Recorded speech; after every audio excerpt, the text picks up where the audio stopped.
Children enter school with a variety of physical skills and experiences. We call these motor skills. The level of development of these motor skills depends on the movement experiences the child has between birth and entry to school. However, the school setting does require skills not necessarily required anywhere else. It is a new setting for the child. Consequently, all the skills learned before entry to school now need to be refined and automated, and new motor skills need to be acquired so that tasks completed in the school setting can be carried out without stress. The Smart Start perceptual motor program helps a child develop movement patterns and enhances early physical education skills. Everything a child practices in the PMP program relates to classroom success. The Smart Start PMP program is a holistic program that looks at the whole development of the child. It is sequential, it incorporates language, and it contains many outcomes that the child needs to practice every day. All these skills need to be refined as part of the development of foundation skills for formal learning. In order to achieve these skills, foundation movement patterns need to be practiced and learned so that these tasks can be performed with automaticity. Automaticity means that a child can perform the task without thinking about it. PMP helps develop automaticity of all these physical foundation skills through repetition and practice so that the child can put a thinking task on top of an automated physical task. Amelia, I'm going to give you 3 letters. I want you to say them back to me in the same order. H-O-T. H-O-T. Can you tell me those again? H-O-T. Okay, I want you to come over to the line. The crosswalking. Remember we practiced it? Good girl. What were those letters again? H-O. Can you keep walking? What were those letters? H-O.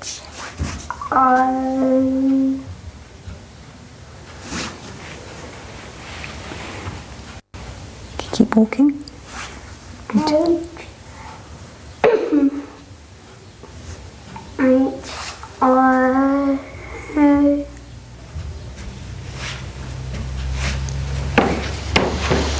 So that was really interesting. What we were seeing there was we were trying to get Amelia to do 2 thinking tasks, and you can't do that.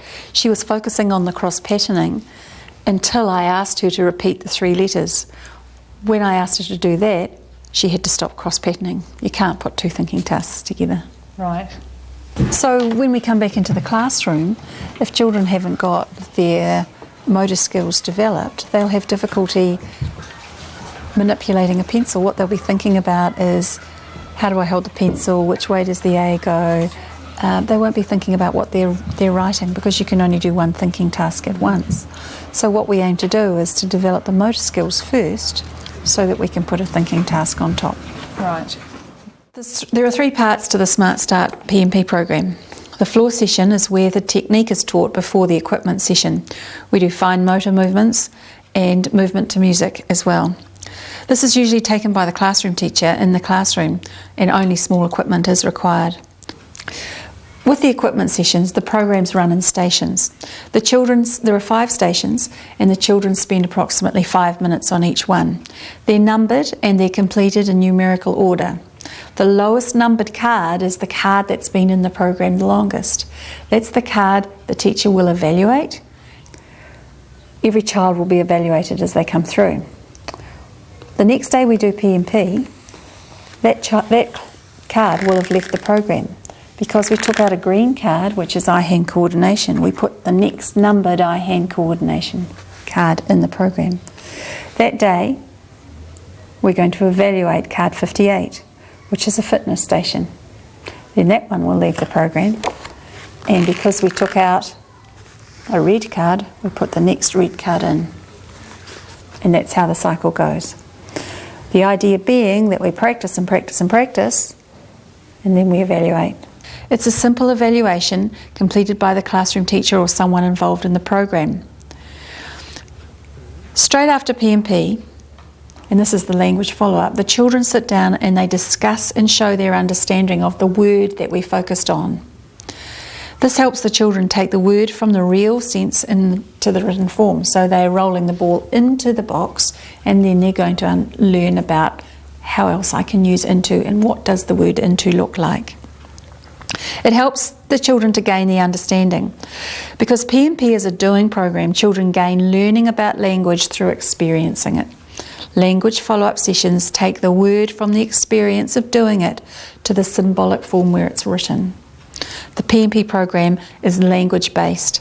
It provides a great understanding of concepts that are often confused. Every station has a language outcome. Children of this age learn about their world first by knowing about themselves. They have to have an understanding about their body, where it begins, where it ends, what it looks like. So it's really important when they're experiencing things on the equipment that you actually talk about their body space, not their body space, but their body parts. Tell him to put his arms out, stretch his fingers out, curl his toes over while he goes up the ladder rung. So you're actually talking that language. And they're feeling the balance as they go. Exactly. But what we want to focus on is I need to learn about my body.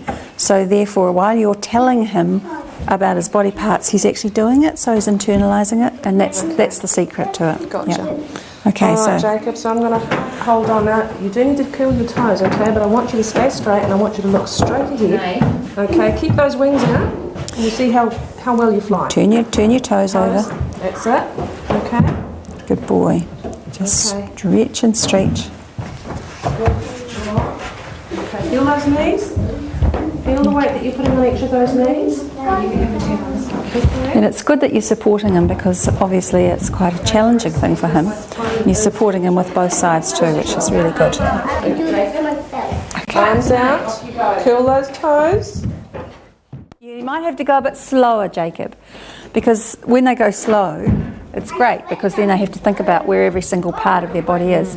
Now, what we're trying to get him to learn is where his body begins and ends, how wide it is. And we call that spatial awareness. And often when children don't have good spatial awareness, they're the kids who come and sit on the mat and push, sit on top of someone out of the way. Yeah, sometimes when we find children have poor spatial awareness, away you go, Jacob, show me how slowly. They're the children also who are the clumsy kids in the classroom. Right. They trip over things, they bang into things, they knock things over as they walk past the table, They trip over the puzzles, they don't even see them. Mm-hmm. And they're also quite often touchy-feely children, so they'll walk around the classroom and touch things as they go. They just have why they do that is because they have to orientate themselves to something. They have to relate themselves to something, otherwise I haven't got such a good idea about my body when I'm standing all by myself. But you need to learn about it in the real situation, like when you're doing it, before you can transfer it into the written form. So we often find children who don't have good spatial awareness run all their words together and they don't put spaces between their words. Right. So this kind of thing teaches them about how big I am, how wide I am, will I fit, all about their spatial stuff. And the thing about children is they grow all the time, so therefore their spatial awareness changes constantly. Yeah. So slow, nice and slow for me. Good girl. Oh, you're being very careful as you go through there. Well done. You try not to touch the sides. Good girl. You're going to have to lift your bottom right up so it doesn't get in. Doing activities that involve rolling, spinning and hanging upside down actually help children with their balance. And the most advanced form of balance is to be able to hold yourself still. So in the classroom, if we're finding children are having trouble sitting still, by doing activities like this, it actually helps develop their vestibular system and their concentration. Often children will do things fast in order to mask the fact that they can't go slow. So you often get them racing across the beam, and the idea is that we slow them down, because when you slow down it actually engages the brain. So doing something that's nice and slow is she's actually thinking about while she's doing it. But Ashley is actually doing a really good job here, so I'm going to actually make her think about it a little bit more. Now, can you walk across the beam with the beanbag on your head? And you can see how that's changed the focus. That's what we call individualising it up. It slows her down. It helps her think about her balance, but it also helps her think about where every single part of her body is, how we're moving it. She's doing an excellent job at balancing. You're just there now, Ashley. Well done. The great thing about P&P is that all children are on task the whole time. You can look in a P&P room and everybody's busy, everybody's doing, they're up there moving. And the reason we have that happening is we find there's quite a few wanderers in classroom. You know, if children can't sit still, they'll just get themselves up and they'll walk around, regardless of whether it's time to do it or not. So what we find is when children do this program, that they seem to be more on task and they can sit still for long periods of time because they're moving. They're moving all the time. They get it out of their systems, arms out wide. Because children are so sedentary, watch where you're going, that's it. Now, they don't move nearly as much. So when nature says move, I'll move, regardless of whether you're ready for me to or not. Good boy. The reason we have a fitness activity in P&P is that often children we find in the classroom, children are tired, they're off task, they're slouching, they want to go home and it's only 10:30, they can't cope with the rigours of the classroom. And that's quite often due to the fact that they're living in a sedentary lifestyle. They're on the computer, they're on the TV, they're not getting up and doing activities that raise their heart rate. So doing an activity in P&P where we are raising the heart rate and getting children puffing is actually really good because it develops their fitness. So I just want you to watch the ball as it goes forwards and backwards. Okay, now what we're watching for, Ange, is we're watching for children who have jerky eye movements, children whose eyes get a little bit distressed, because often what we find is because children are sitting in front of screens for long periods of time, that they fixate on an object, they don't develop their peripheral vision or their convergence, and also the muscles that help move the eyes sometimes are not as well developed. And sometimes we see children who just find it quite challenging, and you get children who rub their eyes start to get watery. So what we do is we say, now can you just close your eyes? Everybody close your eyes. You don't want to do it for too long. I was just going to ask. And when you first start, actually, you want to start 10 seconds at a time. Okay. That's as much as you want to. We just want the movement to be just slightly about the same width as your own body. Okay? And that's enough. We want them to develop their near and far vision, their from left to right, because they need to be able to do that to track. We can't teach children to read and write unless they can track. And we are noticing that more and more children are not able to track. In order to write and copy from the board, it's important that the eye and the hand work together. Movement activities that involve eye-hand coordination and foot-eye coordination will help the child to develop this. Children often reverse letters in the classroom. They write back to front, upside down. And one of the main reasons that happens is because they don't have an understanding that their body has two sides and that those two sides can do something different at the same time. So it's really interesting to watch children while they're climbing a ladder, because some children will cross pattern and some children will climb the ladder same side. Right. So this kind of an activity, and what we really want to teach children is if they don't have an awareness of their sides and they climb same side, we want to make sure that we are actually going to help them to learn to cross pattern. This one? Or do you want to do it this side? These two. Your right hand. Okay, you ready?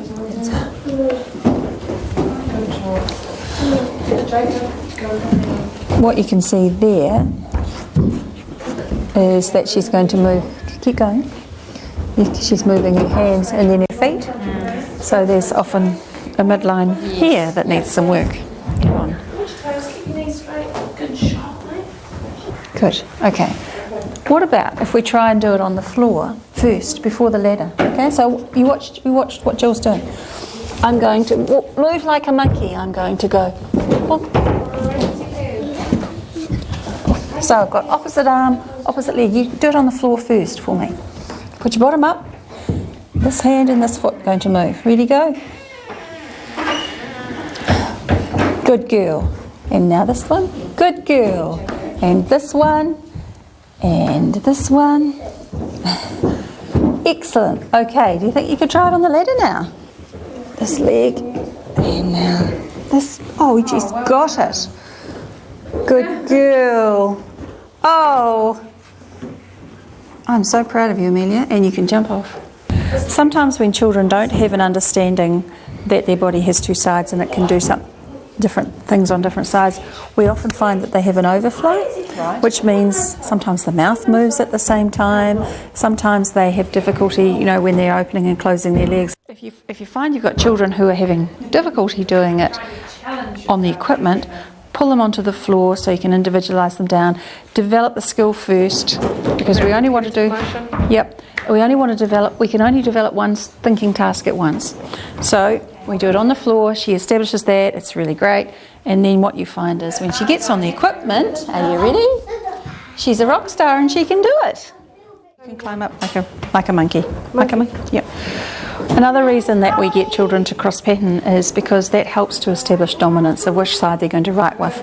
Sometimes children will arrive in the classroom and haven't had enough of these kinds of experiences, so deciding which hand they're going to write with is sometimes confusing for them. So we sometimes get children who will write with one hand and then they'll change hands, do that kind of thing. You can't write stories when you haven't got that sorted out. Good stories. Okay, you say it while you're doing it. Away you go. Forwards. Forwards. Right. Right. And out. Back. Out. Left. Alright, could you keep doing that? Directional positional language needs to be experienced in the real situation before you can transfer it into the symbolic form. And when you're in different positions, it means different things. My left is quite different to your left. My right is quite different depending on where I'm standing. So children have to be able to orientate that language. And they have to learn about it in the real sense before they can write it. And a P and a B go down, up and around, but one sits on the line and one sits under the line. I want to do a next one. In other words, it's quite important. Cool. Can you do this one for me? Yeah, easy. It's quite important that children get lots of different experiences of that one word, and because they have different interpretations. I was with the children on a bus and I asked them to count how many children were on a bus. And every child was on the bus except one little boy got off the bus to see how many children were on the bus, on the top of the bus. Now that he had different understanding because he had a different experience. So we want to try and give children as many different experiences as we possibly can. Mine. Moonhopper is great for developing children's body rhythm. Oh, okay. Activities like jumping, throwing, catching, hitting, all those fundamental movement skills actually require an internal awareness of timing. And so do many activities in the classroom. So we really try very hard to instill that in children. For instance, memory activities, chanting involves rhythm and pattern and timing. So any activity that we can get children to actually coordinate that timing and internalise it is going to be really beneficial for them. That was great. Do you want to come and do it again for me, Ashley? What we're doing here is we're trying to develop timing as well. Throwing and catching, hitting a ball in sport requires children to develop what we call temporal awareness. And that's the same kind of skill that children need to learn to cross the road. And so it takes a long time to mature those kinds of skills. So being able to judge how fast the car comes is actually incredibly important, but it starts by doing these kinds of skills. Good. Another one. Make a strong person. Point. Throw. Everybody say it with me. Make a strong person. Point. Throw. Oh, you're fantastic. Let's do it again. The reason we're doing this is so that children will practice the technique first before they have the piece of equipment in their hands. We want to teach one thinking task at a time. So let's do it again, guys. Make a strong person, point, throw. We teach the technique in the floor session. And the floor session is a time where you aren't required as a parent. The classroom teacher takes that session in her classroom. So any skills that we are introducing into the PMP program will first be done and practiced without the equipment in the classroom. That way the children are prepared, they know what's coming, and so when they get the piece of equipment, They know exactly what to do. When the children come to equipment session, they've already practiced the technique, so it's quite important for you to reinforce that. So show them how that technique is going to be applied to that. Yes, so that you're going to stand here and say, make a strong person, point, throw, and they'll see how what they've learned in the floor session can be related to this. Now, if you have a child who can do this quite well, you know, make a strong person, point, and throw. And they don't necessarily have to catch it. It's about the technique, but if they can catch it, you might want to move them back a little bit more, so that we call that individualising up, make it more challenging for a child who finds it easier. If you've got a child who's finding it difficult, move them closer and don't have the expectation that they have to catch it, they just have to throw it. Okay. Yeah. Okay, as long as we get the technique, that's the main thing. Before we go up there, Amelia, what we might do is just do it on the floor. So can you show me how you've got really beautiful aeroplane arm wings, heel to toe walking on the floor? Good girl. Okay, I think you've got that really well. Okay, so if you hold her around here, she's actually relying on you. So you've got to get her to work out how she can balance. So if you just give her a little bit of support there, she knows that you're there and you'll catch her if you fall. But see, she's actually working it out herself. Good girl. That's it. You're going up the beam. Fantastic. Lean a little bit forward and that'll help with your balance. Good girl. And you did it. Well done. Children love to be physical, so you know when they can achieve something physically and they feel really good about themselves, it develops their self-esteem and confidence, and they will transfer that confidence and self-esteem into the classroom. So we can challenge them in the classroom, and when they achieve, they know how it feels, so they strive to achieve and they strive to feel good about themselves. So every time she's doing this, you can see the confidence is growing. Yeah. The classroom's a place where you have to follow instructions, right? The teacher will say, put your books on your desk, push your chairs and come and sit on the mat and fold your arms, please. All those kinds of instructions go on all the day. What we find is children often don't have enough spaces in their short-term memory. In other words, they can't hold enough things in their short-term memory when an instruction is given. So, but you can grow that. You need it for spelling, you need it for maths, you know, when you're sounding out a word, for instance, you need to be able to remember how many sounds there are in a word and hold those sounds in your short-term memory. So what we're doing here is we're trying to help grow Jacob's short-term memory. So what I'm going to say to you, Jacob, is I'm going to give you 3 colours. I'm going to say 3 colours. I want you to tell me what I said. Then I want you to stand on those colours. Okay? Okay, good girl. Pink, orange, blue. Tell me. Pink, orange, blue. Now you're going to have to come back because I didn't say anything about jumping or hopping on them, did I? I said stand on them, I think, didn't I?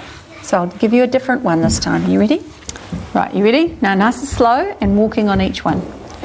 Purple, black, orange, yellow. Purple, black, orange, yellow.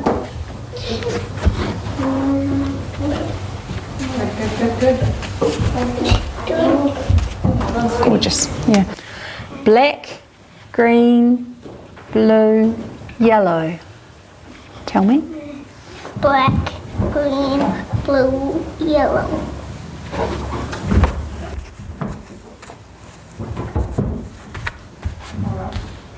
Okay, fantastic.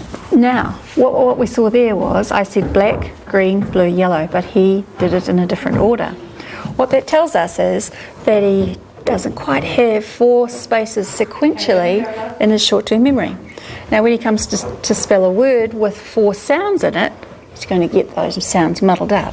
So we want to try and grow his short-term memory. I know he's got 3 spaces. In this kind of an activity, what we're doing is we're seeing if we can extend them to white, yellow, orange, pink. White, yellow, orange. You can see that he's actually showing that he's a visual learner because he's tracking it while I'm saying it. Kinesthetic learners actually want to get on there straight away, and so he's bordering on kinesthetic actually because he's stopping himself from wanting to do it. Auditory learners will actually turn around and look at me while I'm talking. Survive. The reason I'm getting him to verbalise what he's saying is that that helps to hold things in your short-term memory. You can only hold things in your short-term memory for 10 seconds without doing something with it, but by verbalising it, it actually holds it, yes. So when you're giving an instruction to him at home, that's a good thing to get him to repeat it back to you. A, you know he's heard you, and B, you know he's remembered everything. The PMP program is designed to fit into children's day. It's structured and ordered in a classroom situation. So what are the benefits of PMP? Well, they're numerous. PMP develops the child holistically, where we look at many of the different aspects of child development. We work very hard on the foundation skills because many children come into the classroom, they haven't had the practice that they need. We find that when they are competent in their foundation skills, they're confident, they're competent in the classroom, they want to learn, they have great self-esteem. And all those foundation skills are what we need to help children to learn and focus in the classroom. So the more practice they get at those foundation skills, the better they are going to be in the classroom. My child can already read when she starts school, and she can throw and catch, so why should she do PMP? We continue to develop skills like our physical skills right throughout life. It's not something that once we've achieved it, it's finished. So the aim of the program is we look at where the child is at, and we want the program to fit the child, not the child to fit the program.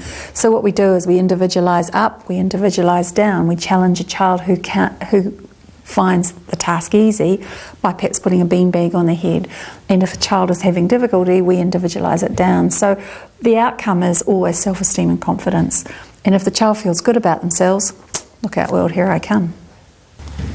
Is PMP suitable for preschool children? The specific PMP program is not one that we encourage early childhood centres to use, but what we want are the outcomes of the program to be incorporated in children's play. We want children to learn those skills, but in a play environment. And actually every day, all day, should be a PMP day for a child in early childhood. We can't quite do that in the classroom because it's more structured at school. But in early childhood, all day. Ew. What evidence is there that the PMP program makes a difference? We notice a lot of different behaviours as a result of the PMP program. Some children can concentrate for longer periods of time in the classroom. Some children gain much better phys ed skills. Some children can organise themselves better. We notice different things happening for different children. Other schools like to more formally address the assessment, and they look at things like the entry levels to reading recovery, the 6-year net results, all those kinds of things, and we notice that things are certainly changing. Is this program suitable for older children? The program is actually designed for children in the first 3 years of school. However, we do find that there are great benefits for some children who are identified further up the school as having learning delays, coordination problems, and those children can be withdrawn and put through the program. However, the main focus of the program is that it is a preventative program rather than a curative program. So we want to address it for all children in the first, as soon as they come to school, basically. Yeah.